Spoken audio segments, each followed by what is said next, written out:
Halo pemirsa Cokro TV, jumpa lagi dengan saya Ahmad Sahal di Seruput. Saya kali ini akan ngobrol dengan dua tokoh yang kemarin ketika terjadi perhelatan Partai Solidaritas Indonesia di Solo, kedua tokoh ini berperan dengan perannya masing-masing. Bung Andi Budiman yang ikut dalam mempersiapkan kongres, ya, sebelumnya Wakil Ketua Umum PSI, ya. Betul. Terus Bang Zulfan yang kita tahu Rois Am Unpacking Indonesia yang juga diminta sebagai ngasih materi ya Bang ya, di Kongres PSI, jadi ngikutin dari awal tentang PSI. Nah, saya ingin kita mendengarkan spill dari dua orang ini tentang apa sebenarnya makna dari peristiwa politik Kongres PSI yang Pak Jokowi datang, ngasih sambutan, ya, kemudian Pak Prabowo dan Gibran datang di penutupan, kemudian ada inovasi-inovasi di PSI, ya kan, ada logo baru PSI, dan juga tentang pernyataan Pak Jokowi bahwa akan all out membesarkan PSI, kerja keras untuk PSI. Ya. Ini gimana kita melihat semua ini diletakkan dalam konteks konstelasi politik Indonesia ke depan. Nah, saya ingin mulai dari Bro Andi dulu. Ya. Selamat ya, kemarin sukses loh acaranya. Terima kasih Mas. Acaranya betul-betul menyita perhatian. Kolosal ya, betul-betul itu. Ya. Untuk ukuran partai yang 2 kali gagal masuk parlemen, bisa bikin perhelatan semacam itu sesuatu banget gitu. Gimana Bro Andi?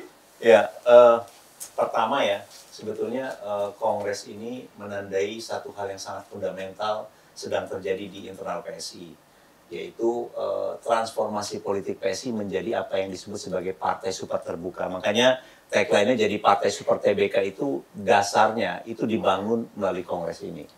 Apa itu makna super terbuka? Itu artinya partai di mana para anggota itu punya saham yang sama terhadap proses pengambilan keputusan. Dalam konteks ini yang untuk awal itu kita buka untuk proses pemilihan ketua umum. Tentu kita menghormati ya kalau partai-partai lain punya cara yang masing-masing, punya cara masing-masing dalam memilih ketua umum. Tapi kami mencoba melakukan terobosan di mana para anggota itu punya hak yang sama untuk memilih ketua umum. Kalau di tempat lain mungkin dipilih oleh Dewan Pimpinan Pusat atau oleh pengurus provinsi dan kabupaten kota. Maka di PSI ini semua orang punya hak yang sama. Ketua DPW, ketua DPP, atau anggota biasa itu punya hak yang sama, satu suara. Itu yang disebut satu anggota satu suara untuk memilih ketua umum melalui Kongres yang ujungnya atau puncaknya ada di Kongres kemarin. Nah, ini sesuatu yang baru dalam arti kami ingin membuka ruang demokrasi internal di PSI, membangun satu tradisi politik baru yang kami anggap ini akan mempunyai daya tarik terutama bagi para pemilih muda. Jadi sekali lagi dasar pemikiran dari semua ini adalah PSI ingin menjadi tetap relevan. Relevan dalam arti untuk anak muda, karena bagaimanapun jumlah anak muda itu semakin banyak.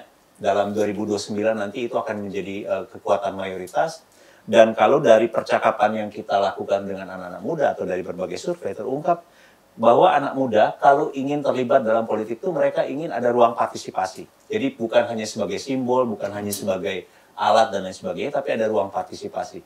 Nah, kami menangkap keinginan partisipasi anak muda itu dilakukan atau termanifestasi dalam bentuk boleh milih ikut ketua umum. Di tempat lain mungkin nggak bisa, tapi di PSI kalau kalian jadi anggota, kalian bisa ikut milih. Melalui e-voting itu ya? Melalui e-voting. Jadi itu yang kami sebut sebagai keinginan untuk menjadi relevan tadi itu adalah dalam konteks kami membaca kecenderungan bahwa anak muda itu ingin dilibatkan dalam proses politik kalau mereka ingin terlibat di politik atau ingin memilih satu partai politik. Yang kedua, kami ingin relevan dalam artian mengikuti perkembangan teknologi, perkembangan zaman yang semakin digital. Jadi kita dulu berpikir kalau kita bikin pemilihan langsung menggunakan cara yang konvensional, harganya akan sangat mahal. Bayangkan seluruh pengurus daerah atau anggota dibawa ke Jakarta atau kita bikin TPS di berbagai daerah seluruh Indonesia, biayanya nggak terbayangkan. Nah, sekarang dari berbagai studi kami atau berbagai riset kami di luar negeri, beberapa partai politik yang diisi oleh anak muda itu mulai melaksanakan sistem pemilihan menggunakan platform e-vote gitu loh. Jadi kita lihat ada di Spanyol ada Podemos, ada Five Star Movement di Italia, ada Piraten Party di Jerman dan negara-negara Skandinavia itu mereka pakai platform itu. Nah, kita berpikir kenapa nggak kita coba aja pakai platform ini. Ini akan membuat prosesnya lebih efisien, mudah, cepat. Jadi juga kita berpikir bahwa ke depan platform ini bisa dipakai untuk proses pengambilan keputusan yang lain. Misalnya suatu saat PSI ingin mengambil keputusan apakah kita akan mendukung calon presiden tertentu atau memilih berkoalisi dengan kekuatan koalisi tertentu atau tidak, itu bisa melakukan referendum. Kita bisa bertanya kepada seluruh anggota apakah setuju apabila kita bergabung dengan koalisi A misalnya. Dalam waktu singkat keputusan itu bisa diambil, atau terkait dengan kebijakan nasional. Apakah PSI sebaiknya mendukung atau menolak impor beras misalnya. Nah, ini ruang-ruang demokrasi yang terbuka dengan adanya digitalisasi, dan itu ingin kita eksplor lebih lanjut ke depan. Jadi ada dua hal yang fundamental tadi, kalau ditanya apa yang baru. Yang pertama itu adalah kita membuka ruang partisipasi melalui sistem satu anggota satu suara. Yang kedua memanfaatkan teknologi digital untuk proses pengambilan keputusan partai. Jadi ini saya rasa sesuatu yang kami anggap merupakan masa depan politik kalau kita lihat trennya di berbagai negara. Ya. Nah, ini saya ingin membicarakan juga tentang sikap atau pernyataan Pak Jokowi tadi ya, soal akan full dukung PSI dan kerja keras untuk PSI. Itu kayaknya cocok Bang Zulfan yang menanyakan, yang berkomentar. Tapi sebelum itu saya masih mau membicarakan soal inovasi yang tadi disebut Bro Andi.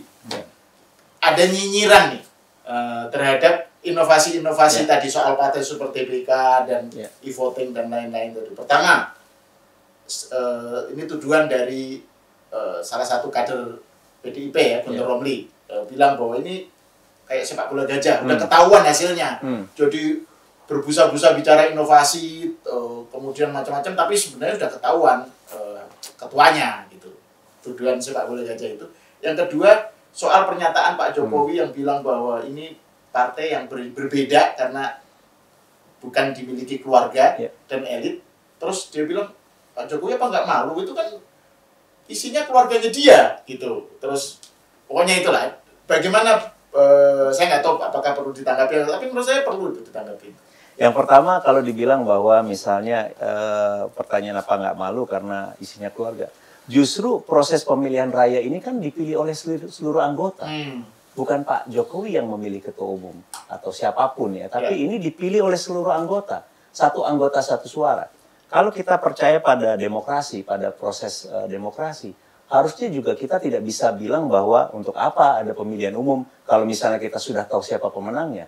Tapi kalau misalnya mayoritas memang sudah punya pilihan mengambil satu sikap politik, ya harus dihormati. Jadi nggak bisa kita bilang proses ini disebut sebagai proses sepak bola gajah. Ya menurut saya sih lucu juga karena ini prosesnya terbuka kok.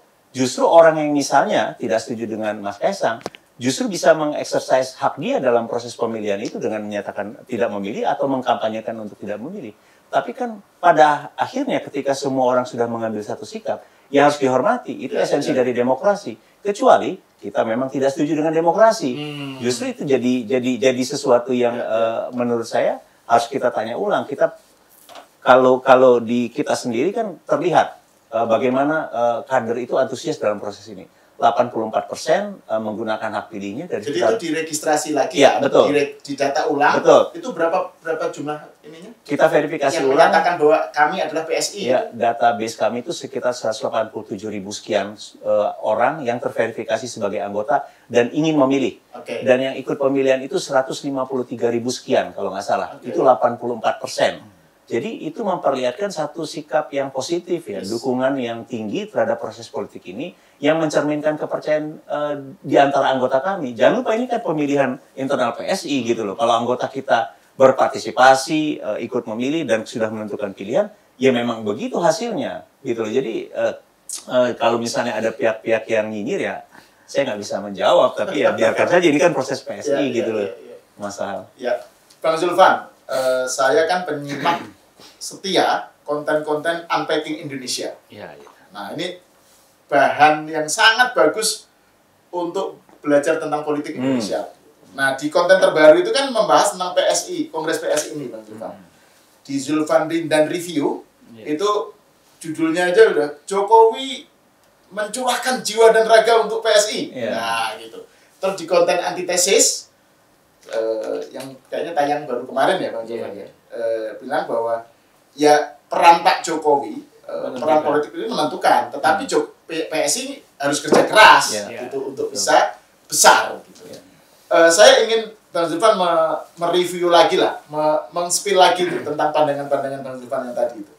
Soal apa makna sikap Pak Jokowi, dukungan Pak Jokowi terhadap PSI dalam konteks politik kita. Ya, sekarang kan kita melihat bahwa setiap partai itu memang sudah harus punya figur. Itu dulu. Ini kita kan, karena masyarakat Indonesia ini kan masih patron klien kan. Mereka harus punya patronnya nih. Siapa gitu loh. Nah, kita melihat misalnya Demokrat itu patronnya bukan AHY, tapi SBY.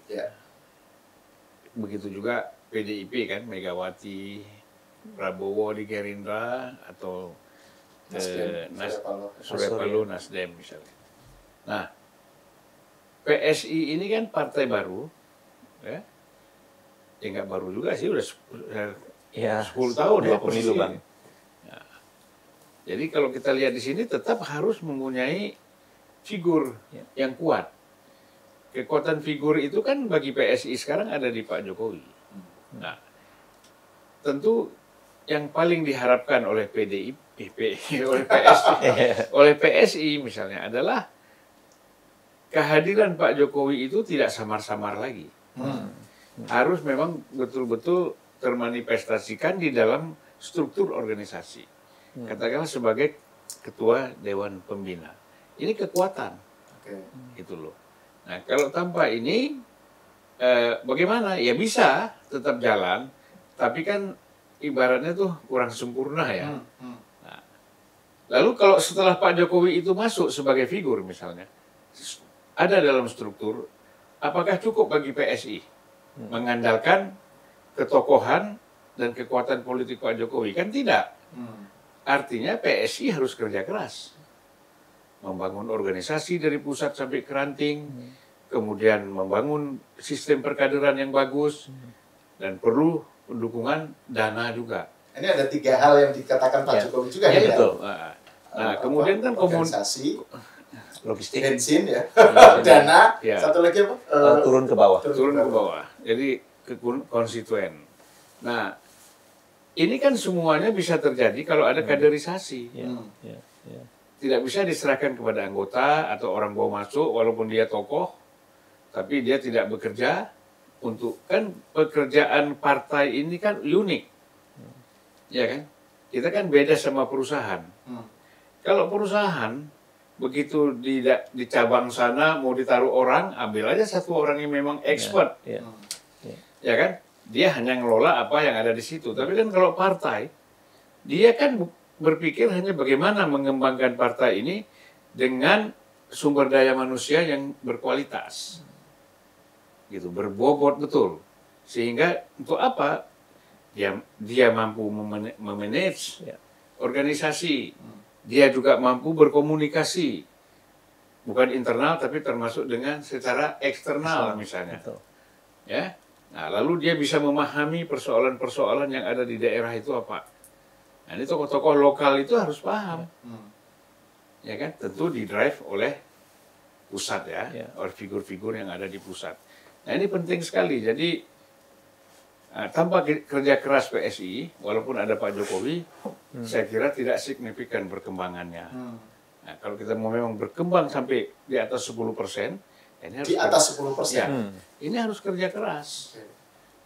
Ya kan, kalau Pak Jokowi mengatakan tadi, tanpa dia bisa 8%, ya kan? 3 kali lipat dari yang ada sekarang kan?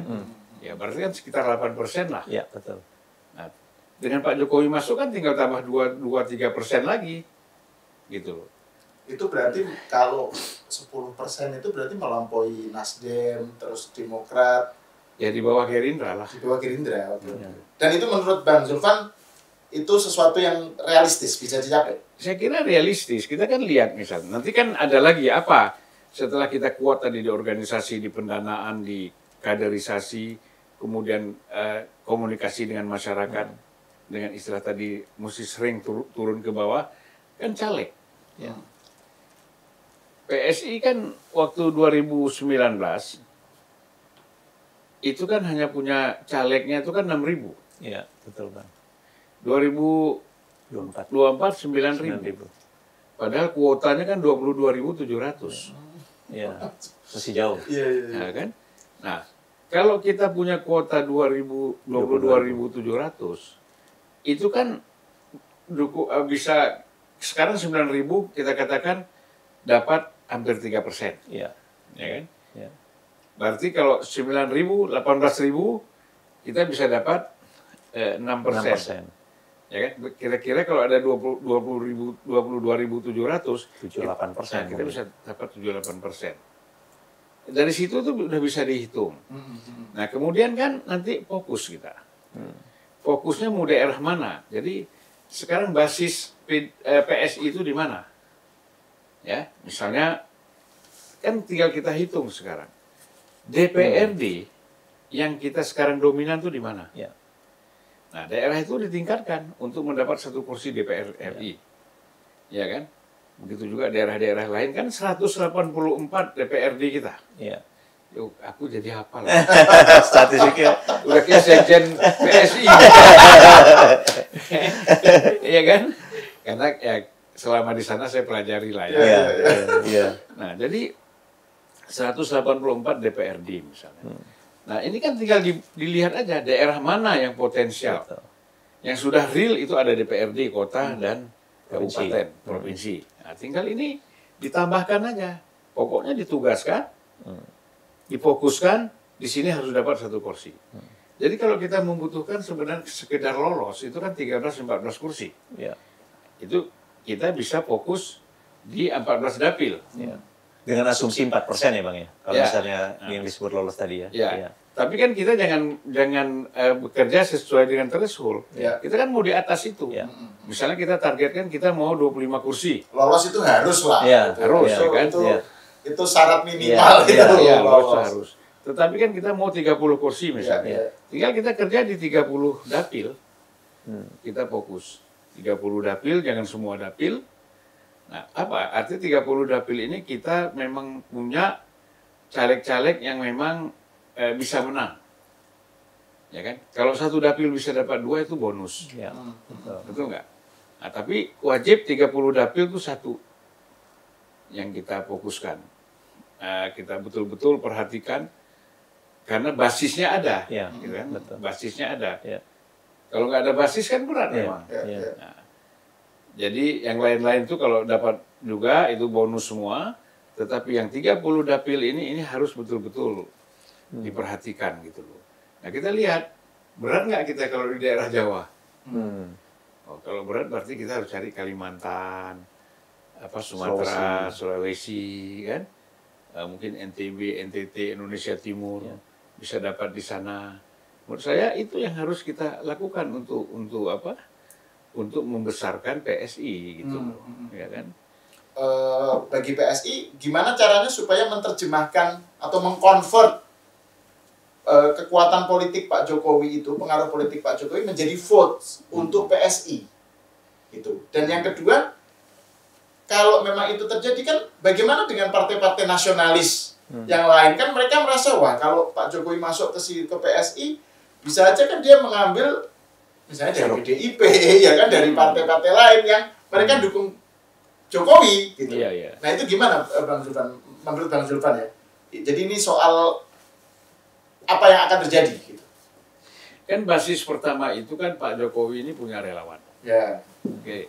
Relawan ini kan sebahagian kemungkinan sudah punya partai politik pilihan.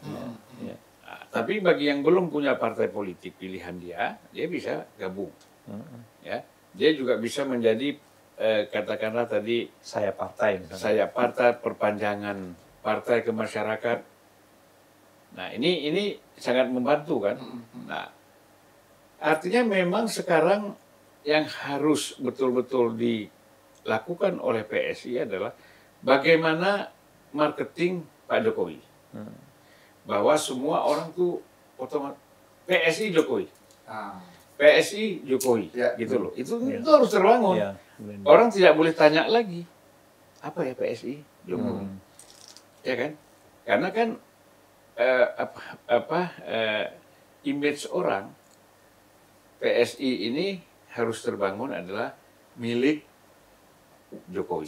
Ya, sehingga 74% yang masih senang kepada Pak Jokowi dari hasil survei itu, ya, itu memang harus bisa disedot oleh PSI.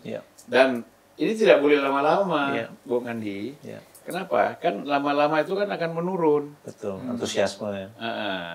Jadi kalau Pak Jokowi lebih cepat menjadi ketua Dewan Pembina, itu kecenderungannya naik. Tapi karena kemudian identifikasi antara PSI dengan Jokowi itu jelas. Kan ketua Dewan Pembina. Gitu dan Pak Jokowinya juga betul-betul sudah dianggap terjun dalam dunia politik. Kalau sekarang kan seolah-olah Pak Jokowi tidak lagi berminat dalam dunia politik. Tinggal menunggu hantaman-hantaman dari kelompok-kelompok yang nggak jelas ini kan. Gitu. Nah, kan capek juga. Nah, jadi kalau sudah Pak Jokowi nanti masuk di PSI sebagai ketua Dewan Pembina, dia bisa berkomunikasi dengan masyarakat mana aja. PSI bikin acara, Jokowi muncul di sana. PSI bikin acara, Jokowi muncul di sana, kan gitu. Banyak-banyaklah bikin acara di 38 provinsi dan kabupaten-kabupaten tertentu, bikin acara, bisa mengajak yang lain supaya orang lebih mengenal. Nah, nanti baru mungkin setahun menjelang pemilu bikin strateginya pemilu itu seperti apa, kan? Sekarang ini marketing dulu nih. Betul. Iya kan? Jangan terbelah-belah. Betul. Marketing, organisasi, kaderisasi.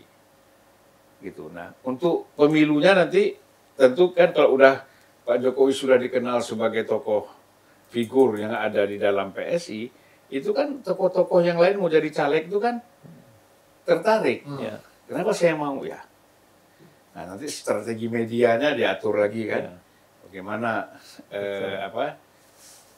supaya masyarakat itu mengerti. Mungkin termasuk PSI betul-betul punya TV sendiri, gitu ya, yang orang itu bisa menonton. Tentu dukungan podcast juga ya, podcast. Tapi ya bisa lah podcast kita ini disatukan tuh jadi TV misalnya. Saya mau nambahin Bang Zulfan. Jadi benar sekali yang Bang Zulfan bilang. Memang selama ini kalau saya melihat ya, menganalisis perjalanan PSI itu dulu itu ibarat makhluk yang aneh, makhluk yang ganjil. Kepalanya jelas gitu ya, tapi kakinya kecil-kecil, nggak jelas gitu ya. Jadi orang tuh tahu dalam artian apa yang diperjuangkan oleh PSI, pikiran-pikiran PSI itu ada, tapi dia nggak punya kaki-kaki politik di daerah dalam konteks ini. Kan Bang Zulfan tadi bilang bahwa ini harus jadi momentum, betul sekali. Bahwa salah satu tantangan terbesar kita itu adalah meyakinkan tokoh daerah antara lain untuk gabung bersama PSI. Karena kan kalau dulu mungkin orang masih bertanya-tanya siapa PSI. Tapi dengan kehadiran Pak Jokowi ini kan orang lebih yakin, lebih percaya, lebih bersedia untuk oke, saya akan bergabung, saya akan jadi pengurus PSI di tingkat lokal. Kemudian juga caleg-calegnya juga lebih percaya gitu untuk masuk ke PSI. Yang Bang Zulfan tadi sempat singgung itu hal. Jadi memang salah satu tantangan terbesar itu meyakinkan orang maju caleg. 2019 itu kita dengan 1,89% itu dengan 6.000 caleg. Sekarang 9.000 caleg kita bisa dapat 2,81%. Nanti memang kalau kita penuh itu memang itu pasti akan secara otomatis akan naik gitu persentasenya. Jadi dengan hadirnya sosok Pak Jokowi ini akan membuat para tokoh politik di tingkat lokal tadi lebih punya kepercayaan terhadap PSI untuk bergabung ke PSI. Jadi memang itu salah satu pembenahan yang sedang kita kerjakan, Bang, sekarang ini. Jadi nanti mungkin pelan-pelan kita akan umumkan satu persatu, ada gajah-gajah nasional, ada gajah-gajah lokal yang bergabung bersama PSI gitu ya, memperkuat kaki-kaki kita sehingga nanti PSI ini jadi satu makhluk yang lengkap begitu loh, bukan hanya kepalanya. Kalau dulu kan kepala ini yang membuat kalau kita lihat dari hasil pemilu clear tuh. Kenapa PSI kuat di kota? Karena orang kota itu lebih terinformasi dibandingkan orang di daerah-daerah yang jauh dari perkotaan. Mereka baca media sosial, mereka tahu apa yang diperjuangkan oleh PSI dan lain sebagainya. Pikiran PSI itu jelas, clear, tapi kakinya nggak ada. Nah, tapi kalau ke depan kita nggak bisa lagi hanya mengandalkan kepala yang bagus, tapi juga harus kaki-kaki yang kuat itu yang bisa menopang kepala tadi gitu di daerah gitu.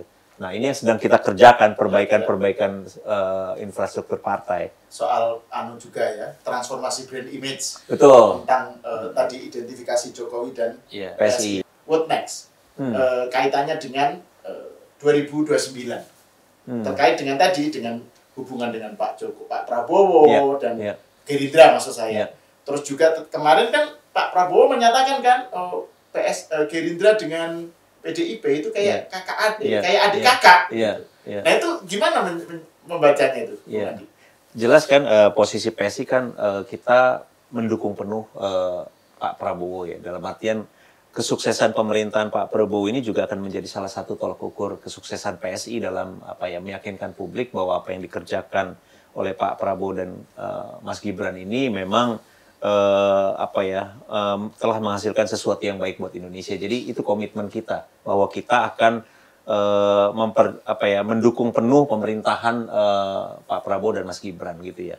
Dalam konteks hubungan dengan partai-partai lain ya tentu saja misalnya disebutkan kemarin kalau ada pernyataan Pak Prabowo di acara di Klaten kalau nggak salah ya, acara peluncuran Koperasi Merah Putih ya, bahwa hubungan seperti adik kakak dan lain sebagainya juga. Tapi kalau misalnya di berita itu saya baca juga ada pernyataan lain Pak Prabowo di forum yang sama yang bilang bahwa sebetulnya memang ada baiknya kalau memang ada kekuatan politik yang berada di luar pemerintahan, dan memang saya pikir itu sesuatu yang baik ya kalau ada satu kekuatan politik yang tetap menjadi kekuatan oposisi untuk mengawasi jalannya pemerintahan. Jadi saya pikir mungkin informasi soal itu juga nggak lengkap juga yang muncul itu.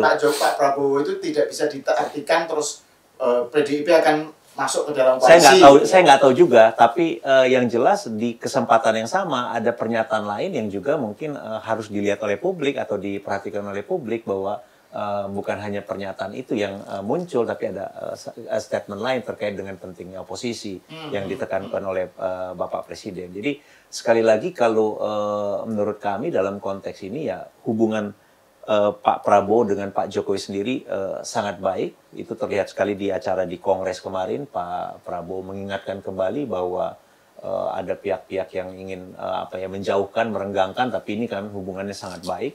Sebelum acara Kongres, Pak Prabowo juga sempat bertemu dengan Pak Jokowi, dengan Mas Gibran dan juga Mas Kaisang. Dan setelah acara Kongres juga makan bakmi Jowo bareng gitu loh, bakmi godok gitu ya.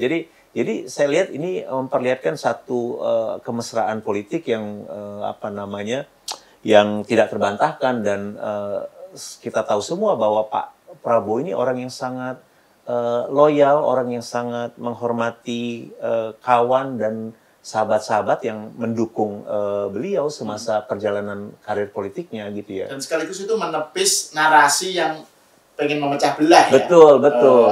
Ada matahari kembar macam-macam itu kan pernyataan Pak Prabowo bahwa misalnya kalau Jokowi disakiti, Gerindra yang ikut sakit, itu kan sebenarnya konsisten sebenarnya sampai sekarang. Ternyata keduanya ini masih tetap mesra gitu kan? Harmonis. Ya.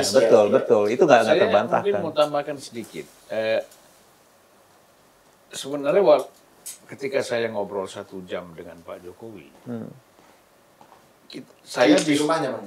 Okay. Saya kan bisa menangkap, bahkan beliau juga mengungkapkan bagaimana hubungan secara spesifik dengan Pak Prabowo. Yang tidak mungkin saya ceritakan di sini. Tetapi menurut saya yang orang tidak tahu adalah kedekatan ini luar biasa. Keakraban ini luar biasa, bahkan sampai hal-hal tertentu yang sangat strategis, sangat teknis pun kadang-kadang Pak Jokowi itu berkomunikasi dengan Pak Prabowo. Beliau sampaikan gitu ya, bahwa ada yang Pak Prabowo silakan, ada yang Pak Prabowo mengatakan jangan dulu. Dan Pak Jokowi ikut ya. Kalau Pak Prabowo mengatakan, wah ini jangan dulu, ya kan? Pak Jokowi itu ikut aja. Atau dia bilang, ini bagus Pak, jalankan aja. Nah, jalan. Jadi kan ini kan artinya Pak Jokowi tidak mentang-mentang dia lebih senior sebagai presiden, ya kan? Sebelumnya bahkan katakanlah Pak Jokowi ikut cawe-cawe. Bukan. Pak Jokowi sebagaimana disampaikan oleh Pak Prabowo bahwa sangat besar bantuannya untuk menyukseskan dia menjadi presiden. Ya. Tapi kan Pak Jokowi tidak mentang-mentang gitu loh. Tetap dia memposisikan, ya sekarang presidennya Prabowo. Saya harus tanya Pak Prabowo. Gitu, sampai sudah seperti itu. Respect gitu ya. Nah, jadi menurut saya orang-orang yang ingin memecah belah Pak Jokowi dengan Pak Prabowo ini udahlah, buang waktu, buang waktu, buang tenaga, mungkin sampai buang dana juga. Menurut saya sudah percuma, nggak bisa. Karena kelekatan kedua orang ini sangat kuat gitu loh. Itu yang saya tangkap dari apa yang disampaikan oleh Pak Jokowi misalnya. Nah, ini kan menjadi satu kekuatan. Bagaimanapun kadang-kadang politik ini kan tidak hanya konteksnya saling mendukung dalam konteks kepentingan politik. Tetapi kan ada chemistry yang memang betul-betul sesuai. Ya. Nah, bisa jadi sebenarnya Pak Prabowo itu chemistry dengan PSI itu menurut saya cukup kuat. Sehingga dia mengatakan bahwa ya saya cinta PSI kan. Emosional kalau dengan PSI. Dan bapaknya. Nah, terus kan dia bilang, saya cinta semua partai. Iya. Iya kan? Supaya partai lain nggak baper gitu. Ya, gitu. Nah, jadi kalau kita lihat di sini PSI ini sudah mendapatkan posisi yang cukup bagus gitu loh. Presiden dukung, ya kan, ada mantan presiden di situ. Ya tentu ada yang belum tentu orang yang dekat presiden juga semuanya setuju kan. Tapi itu biasalah, kan persepsinya kan lain-lain. Presiden setuju, pembantu presiden belum tentu setuju, ya kan? Tapi yang penting kan presidennya. Ya, artinya kan semuanya endorsementnya kan presiden gitu loh. Itu yang paling penting gitu loh. Ya ada kerikil-kerikil tuh, ya anggap aja namanya kerikil kan. Untuk ngobati refleksi ya. Komitmen itu kan harus jadi pegangan. Dan sejarah PSI itu kan selalu berkomitmen dengan Pak Jokowi. Artinya apa? Ketika Pak Jokowi ini di PDIP, ya PSI tetap bersama Pak Jokowi, ya kan? Ketika Pak Jokowi keluar dari PDIP, PSI tetap bersama Pak Jokowi. Pak Jokowi mendukung Prabowo, PSI juga mendukung Prabowo. Ini kan sudah ada dalam perjalanan politiknya kan seperti itu, konsisten gitu. Nah, kita begini, kalau kita hitung-hitung pemilu yang akan datang 2029, leading partai itu kan pasti tetap Gerindra. Ya kan? Nah, pengalaman kemarin kok Gerindra bisa kalah, itu pasti dijadikan pengalaman oleh Gerindra. Ya kan? Kenapa? Kalah di Pileg nomor 3, kenapa? Ya bisa jadi karena terlalu fokus ke presiden. Lupa mengurus soal ini, soal partai Pilegnya. Nah, tapi kan sekarang relatif lebih mudah kan nanti. Pasti dia akan menjadi partai yang nomor 1. Sebagaimana SBY pada periode kedua itu kan memenangkan Demokrat menjadi 21%. Nah ini oleh karena itu kan ya walaupun sebenarnya katakanlah suara PSI dengan suara Gerindra sama, itu juga tidak ada masalah, tidak ada konflik. Karena apa? Memang ini kan menjaga keberlanjutan ya. Ya tetap Pak Prabowo sebagai presiden, mungkin Gibran sebagai wakil presiden, jadi nggak ada masalah. Nah, tinggal 2034 siapa yang mau maju nanti. Tentu Pak Prabowo nggak bisa maju lagi, bersainglah nih anak-anak muda ini kan. Nah, kalau menurut saya yang tua-tua dong nggak usah masuk lagi. Ya kan? Nah kalau yang 2029 itu Bang, sebentar, kalau yang 2029 itu kan paket PSI kan akan mendukung paket keberlanjutan kan, Prabowo dengan Gibran. Nah itu seberapa efektif itu kalau misalnya sekarang ini Pak Jokowi masuk ke PSI sebagai ketua Dewan Pembina, seberapa efektif itu bisa mengawal paket Jokowi Gibran, mengingat kan juga banyak kandidat-kandidat lain yang berkepentingan untuk ikut menjadi wapresnya kan. Kan kita tahu ada dari Kim Plus, maksudnya ada AHY, ada Zulhas, atau siapa, Muhaimin, apa gitu. Nah ini gimana menurut Bang Zulfan? Ya makanya disinilah perlu kerja kerasnya PSI untuk punya suara yang signifikan. Supaya tetap bisa berkoalisi dengan Gerindra untuk Capres-Cawapres ini. Dan selain itu, nanti kan juga dilihat survei. Kalau di survei apakah ada? Pak Prabowo kan akan melihat sebagai presiden, Capres ya. Dia akan melihat Cawapres mana nih yang surveinya agak tinggi. Orang boleh aja mau. Ya kan? Apa ada survei yang mengalahkan Gibran? Misalnya dalam survei. Katakanlah PSI nggak sampai 10%. Tapi surveinya Gibran ini tinggi. Ya kan? Nah kan itu pilihan presiden. Ya kan? Nah nggak mungkin presiden mengambil survei yang rendah. Dan sekarang kan kalau disurvei orang sudah mengenal betul sama Gibran kan, gitu. Ya tentu ada AHY di situ, ada Puan, ada Muhaimin. Mungkin Muhaimin orang suka nganggap ini ecek-ecek aja nih, dulu begini, ya kan? Dulu di Gerindra, atau pindah ke Anies kan gitu. Jadi orang nggak serius lah. Kalau Caimin mau jadi cawapres tuh orang menganggapnya nggak serius gitu loh. Nah jadi siapa lagi? Ya kalau Puan kemungkinan bisa, ya, jadi cawapres gitu misalnya. Atau Bahlil sebagai ketua umum Golkar. Tapi kan problem Golkarnya kan harus dapat rekomendasi partai. Itu Golkar tuh susahnya di situ, gitu. Gampang-gampang susah ini Golkar, iya kan? Jadi keberadaan Pak Jokowi di PSI dan apalagi menjadi ketua Dewan Pembina itu justru memberikan apa ya? Injeksi terhadap potensi kekuatan Gibran ya, daya tawar Gibran ya sebagai wapresnya Pak Prabowo ke depan ya, Pak. Saya mau nambahkan ya. Jadi kalau dalam pandangan saya memang hubungan antara PSI dan Gerindra ini atau dalam konteks ini kita harus melihat yang di atasnya itu antara Pak Prabowo dengan Pak Jokowi ini hubungan yang sifatnya strategis, saling komplementer, saling melengkapi, saling memperkuat dan itu sudah ditunjukkan dalam pemilihan presiden yang lalu dan kalau kita melihat bahwa ada Sahal tadi nanya tentang PSI dan Gerindra, kalau kita lihat berbagai survei tidak ada irisan konstituen antara PSI dan Gerindra.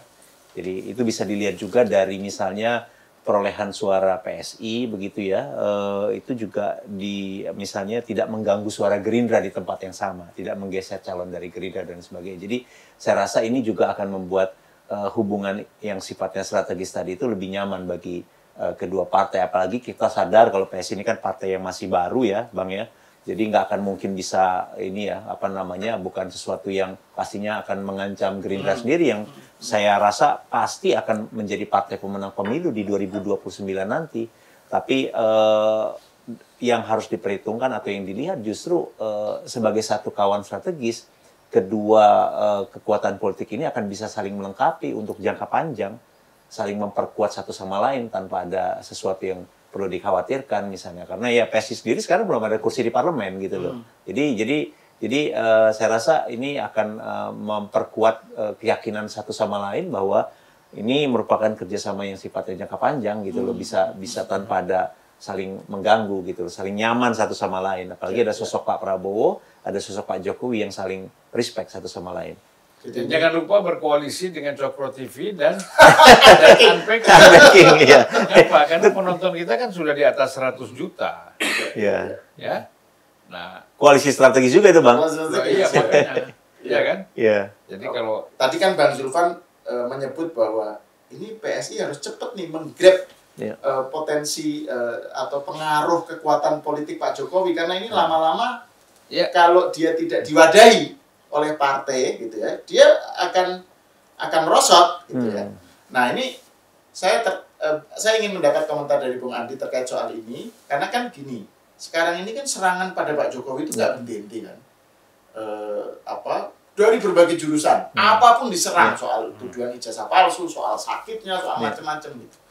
Pada saat yang sama, PSI juga jadi target serangan yang begitu masif di medsos, gitu kan. Jadi Termol lah gitu, Ternak Mulyono lah, macam-macam gitu. Nah, dengan adanya Pak Jokowi yang langsung masuk mendukung PSI dan katakan aja nanti sebagai Ketua Dewan Pembina, gimana ini? Apa yang akan terjadi? Bagaimana terkait dengan tadi itu hujatan, serangan? Pertama, kalau kita melihat ya semakin clear-nya hubungan antara Pak Jokowi dengan PSI ini adalah sesuatu yang sangat baik ya buat PSI ke depannya. Pertama, bagaimanapun yang kita lihat itu bukan hanya riuh rendah keributan di media sosial, tapi bagaimana dukungan real masyarakat terhadap sosok Pak Jokowi sendiri. 73% ya survei dari indikator politik terakhir yang tidak dirilis ya. Artinya itu tidak terbantahkan. Masyarakat itu masih mendukung, masih menyukai, masih mencintai Pak Jokowi. Jadi ini yang mungkin menjadi satu modal politik penting, kepercayaan ini. Dan di sisi lain, kalau kita membaca, masifnya serangan terhadap Pak Jokowi dan PSI ini juga memperlihatkan bahwa ada pihak-pihak yang terganggu hal. Dan kemudian mengerahkan berbagai sumber daya mereka untuk menjatuhkan reputasi seperti yang disebutkan oleh Pak Jokowi. Ada pihak-pihak yang sedang ingin menjatuhkan reputasi lewat isu ijazah palsu, pemakzulan Mas Gibran, dan lain sebagainya. Tapi saya rasa masyarakat bawah itu tidak akan tergoyahkan dalam artian mereka akan tetap percaya terhadap Pak Jokowi karena mereka adalah orang-orang yang betul-betul merasakan dampak langsung dari apa yang dikerjakan oleh Pak Jokowi. Itu beda sifatnya dengan masyarakat kelas menengah ke atas. Kita pernah diskusi soal ini dengan Gus Ulil juga ya. Jadi saya rasa itu adalah sesuatu yang tidak bisa dipungkiri oleh masyarakat di tingkat bawah. Dan karena itu juga mungkin ini jadi PR buat PSI juga. Salah satu transisi yang harus kami lakukan itu adalah mulai menjangkau masyarakat terutama di pedesaan, di tempat-tempat yang di Indonesia bagian timur dan tempat-tempat di mana dukungan terhadap Pak Jokowi itu sangat kuat gitu loh, yang mungkin selama ini PSI-nya masih lemah gitu. Jadi saya pikir kalau ditanya bagaimana melihat serangan-serangan ini, kalau kami sendiri merasa bahwa ya ini ada yang menggerakkan, ya silahkan saja. Kita di politik nggak bisa melarang orang berpendapat dan lain sebagainya, tapi kami akan fokus bekerja memperkuat apa yang menjadi kaki-kaki politik kami di daerah gitu ya. Fokus saja ke sana. Jadi kita akan ya serangan-serangan tetap akan ada ya, kita akan jawab kalau misalnya itu menyangkut fitnah dan lain sebagainya. Jadi kalau diserang itu tandanya kita ada. Kalau diamin justru bahaya. Bahaya. Artinya nggak kuat. Direken itu justru bahaya. Betul. Kan gitu. Artinya kita memang ada dan diperhitungkan. Makanya dibicarakan, dipersoalkan, diserang. Gitu kan. Misalnya diserangnya soal gajah. Simbol gajah. Ini dikaitkan dengan apa? Nggak ada ijazah. Sebenarnya di dalam Al-Quran itu kan gajah itu mulia sekali. Ya kan? Nah, gitu. Sehingga kita kenal dengan surat gajah, Al-Fil. Ya kan? Waktu itu bagaimana gajah ini sebenarnya tidak mau dipaksa oleh Abraha waktu itu untuk menyerang Ka'bah. Makanya dia berhenti kan? Berhenti gitu untuk sampai menuju Ka'bah. Akhirnya turunlah yang namanya burung ababil. Nah, pada masa itu ada namanya Musailimah Al-Kazab. Nabi palsu. Nabi palsu. Kazab ini kan pembohong. Pembohong. Jadi ada surat Al-Fil itu sebenarnya. Surat Al-Fil itu adalah alam tara kaifa fa'ala rabbuka bi ashabil fil. Nah, ini terus alam yaj'al kaidahum fil ardi. Wa arsala alaihim tayran ababil. Tarmihim bi hijaratin min sijil wa ja'alahum ka'asfin ma'sum. Nah, itu si Musailimah Al-Kadzab ini membuat surat Al-Fil yang palsu. Oke. Apa itu, Mas? Yang Al-Filu malfil, wa ma adraka malfil gitu pokoknya. Tahu gajah. Apakah kamu tahu apa itu gajah gitu? Ada belalai, ada ini. Nah, itu. Jadi aneh gitu. Padahal yang artinya di sini kan lain. Iya. Nah, jadi orang-orang yang mengejek-ngejek ini, yang katakan soal gajah ini, karena mereka nggak tahu. Ini gajah ini historis pada zaman Nabi Muhammad itu kan, gitu. Nah, jadi PSI mempunyai simbol gajah, tetapi bergabung juga di situ karena ini partai dianggap kecil. Bergabung juga di situ burung-burung ababil. Yang akan sayangnya yang satu nggak pakai gajah, pakai binatang lain. Kalau nggak diserbu juga pakai burung ababil tuh. Ya. Closing remarks lah dari Bung Andi dan Bang Zulfan. Ya, yang pertama kita tentu punya semangat baru ya dengan kongres ini. Ada sesuatu yang baru, sistem pemilihan ketua umum yang baru. Kita punya satu platform baru yang akan kita bisa kembangkan ke depan. Punya logo baru yang akan menjadi satu identitas kualitas kader kita yang kita harapkan punya sifat-sifat mulia seperti yang ada pada gajah dalam konteks ini. Dan yang paling penting di atas semua itu adalah sekarang itu sudah sangat jelas, sangat clear sesuatu yang tadinya masih dipertanyakan orang, apakah betul Pak Jokowi itu sama PSI atau PSI itu ada Pak Jokowi di sana.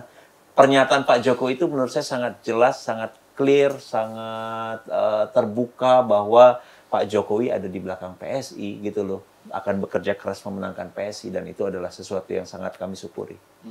Ya. Kalau saya lihat bukan di belakang lagi, sudah di depan. Sudah di depan, di belakang, di depan, di samping kiri kanan. Kemarin mungkin 10 tahun di belakang, ya. Sekarang Pak Jokowi sudah di depan. Artinya siap membesarkan dan memenangkan PSI dalam pemilu 2029 dan 2034. Berarti kan ini sudah di depan, front line itu ada Pak Jokowi di sini. Kalau pakai bahasa Bang Zulfan di Zulfan Lead Review itu menyerahkan jiwa dan raga untuk PSI, gitu ya. Jokowi jiwa dan raganya sudah diserahkan kepada PSI dan sulit dibendung. Ya, jadi tinggal sekarang kan begini, bahwa ini kan suatu nuansa yang begitu besar ya. Gitu. Nah, tinggal bagaimana memanage ini menjadi kekuatan real. Ya. Ini kan potensinya besar. Betul. Tapi bagaimana ini menjadi realitas. Ya. Nah, realitas ini kan kembali lagi bagaimana memanage organisasi, bagaimana membentuk organisasi, kemudian bagaimana kaderisasi, ya kan? Nah, kemudian dengan dana yang cukup, saya kira ini luar biasa. Ya nggak muluk-muluk lah. Paling tidak kalau Pak Jokowi masuk, itu kan jadi 5 besar aja udah hebat. Udah bagus menurut saya kan. Kalau 5 besar itu kan sekarang setara dengan PKB ya. Kan PDIP, Golkar, Gerindra, Nasdem. Ya antara Nasdem dengan PKB Nasdem. Siapa yang tergeser kita nggak tahu tuh. Jadi itu tadi yang bagaimana PSI bisa memanage kekuatan politik Pak Jokowi dan menjadi realitas itu kan yang tadi kita sebut ada 3 hal yang penting itu. Organisasi juga harus kuat gitu Bang. Nggak sekedar formalitas. Betul. Yang kedua bensin ya, dana. Kalau dana Bang, saya kira kalau Pak Jokowi jadi ketua Dewan Pembina mungkin nggak perlu oligarki ya. Itu yang kita bilang kan nggak perlu oligarki, masyarakat. Itu saya dari Bang Zulfan itu. Masyarakat ikut saweran semua, ya kan? Gitu, solidaritas dari masyarakat. Terus yang ketiga yang turun ke bawah. Turun ke bawah itu. Kaderisasi ya, kaderisasi. Karena turun ke bawah itu kan implementasi. Nah, jadi sebenarnya prinsip 3 itu sebenarnya organisasi, logistik dan kaderisasi. Nah, kemudian dari sini implementasinya adalah komunikasi dengan masyarakat. Ya kan, turun ke bawah. Nah, kalau logistik itu menurut Bang Zulfan, kalau misalnya Pak Jokowi di Ketua Dewan Pembina, itu upaya untuk menggalang dana dari para pendukung itu sangat mungkin. Sangat mungkin, itu bisa aja lewat podcast. Oh, oke. Iya itu, makanya kan Bang Zulfan kan bilang, kita kan udah nggak perlu oligarki lagi nih, katanya. Saweran katanya. Mas, kalau kita bikin podcast itu online, itu kan saweran banyak kan? Iya. Nah, Jadi itu salah satu metodenya kan. Betul, betul. Orang langsung masuk ke kas kita kan. Dan itu juga kan sebenarnya sudah dipraktekkan para warga yang datang ke Pak Jokowi. Betul. Itu kan bayangin kalau itu diterjemahkan menjadi menjadi logistik itu kan Dukungan logistik itu kan besar itu. Dan itu memang harus ketua dewan pembina itu. Gitu ya. Itu belum diputuskan itu ya. Belum diputuskan. Masih akan dibahas oleh tim formatur. Mungkin 1 minggu lagi ya. Oke. Seminggu 10 hari lagi, saya nggak tahu. Ya. Kalau dibilang 2 minggu kan. Soalnya kalau Bang Zulfan di podcastnya di Unpacking nyatakan itu memang idealnya memang harus jadi ketua dewan pembina gitu Bang. Iya. Jadi itu ya saya hanya menegaskan kembali pernyataan Bang Zulfan. Oke, terima kasih Bang Zulfan Tiddan dan Bung Andi Budiman atas obrolannya. Pemirsa, sampai di sini dulu, kita berjumpa lagi di episode selanjutnya.